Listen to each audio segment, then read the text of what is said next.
Hello everybody, welcome back to Screenstars. I'm here today to bring you my review for the 2023 horror thriller Disquiet. The film is written and directed by Michael Winnick and it stars Jonathan Rhys-Meyers, Rachel Goulding, Lachlan Monroe and Gary Chalk. Right, the film focuses on Jonathan Rhys-Meyers' character Sam, who at the beginning of the film he's in a very loving relationship and he ends up having like a near-fatal car accident. And he kind of wakes to discover that he's in what appears to be an abandoned hospital. But he's being kind of held there by some kind of sinister force.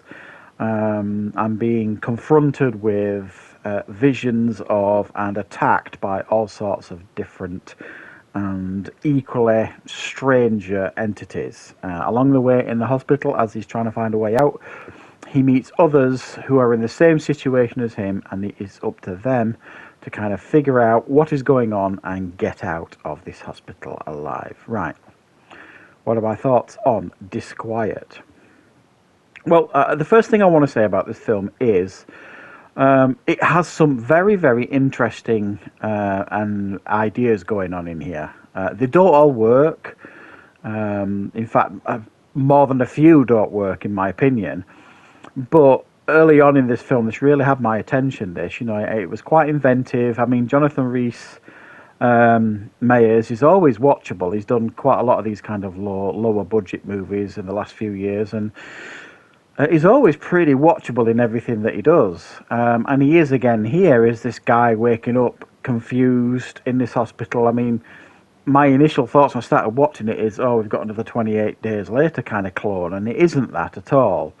This is more on par with a cross between, him being stuck in some kind of purgatory crossed with like Jacob's Ladder type vibes going off. And after the first 20 minutes or so, that's exactly how I started feeling that this film was going. I mean, if that's how it ends up, you're going to have to watch the film yourself to find that out, if that is indeed what's happening. But I was getting a real vibe of this going on. Now, that's not necessarily a bad thing. I like it when they kind of try and do something a little bit more creative and inventive with stories like this, and there are some genuinely, I don't know what the right word is really, unnerving scenes in this film, where he's being charged at down the hospital wing by crazy people, or somebody trying to kill him, or just being attacked by these forces and these faceless things. Just unnerving visuals going on. Now, for me, that's all well and good, and it does help. I think if it had just stayed with him experiencing all this, it would have got tired very quickly. Him meeting other characters kind of in the same situation as him does lend the film a little bit more, I don't know, salt to the soup, maybe. But it doesn't necessarily change it vastly enough for me. It's a film that kind of runs out of ideas fairly quickly. But the kind of unsettling imagery that's going on and this intrigue as to kind of know what's happening does kind of keep you interested and engaged throughout the film. It's the setting as well is pretty effective. Abandoned hospitals are always a creepy setting for movies like this, for thrillers or for horrors, and this is both really. It's been well made in the sense of it's eerily lit.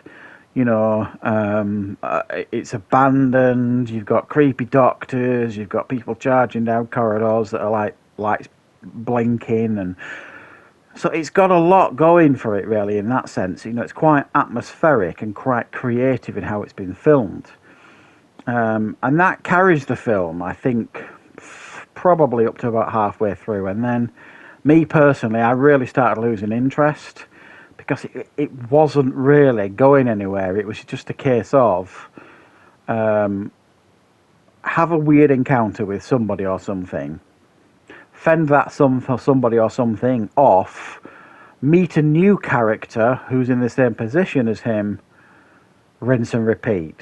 And that's kind of what we just kept getting throughout this film.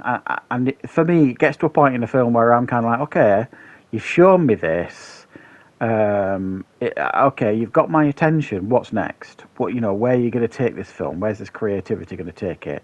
And it doesn't necessarily take it in any interesting directions, certainly in my opinion. And I found, to be honest, the second half of the film to be quite predictable and far less effective than the first half of the film.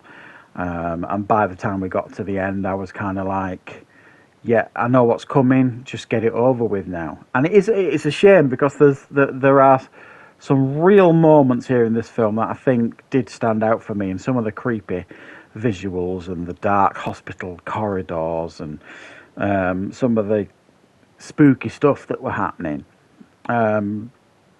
Definitely gives this film an awful lot of atmosphere.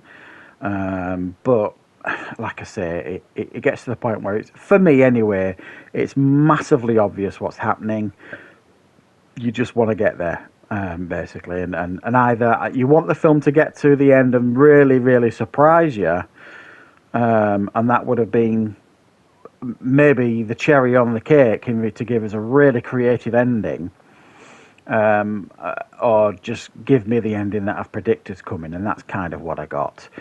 So it didn't surprise me in any way. The conclusion of the film, it didn't really impress me, and it's a shame because the first half of the film definitely had my interest and engagement. It's just the rest of the film, in my opinion, failed to deliver. So I'm a little bit unsure of how to score this one.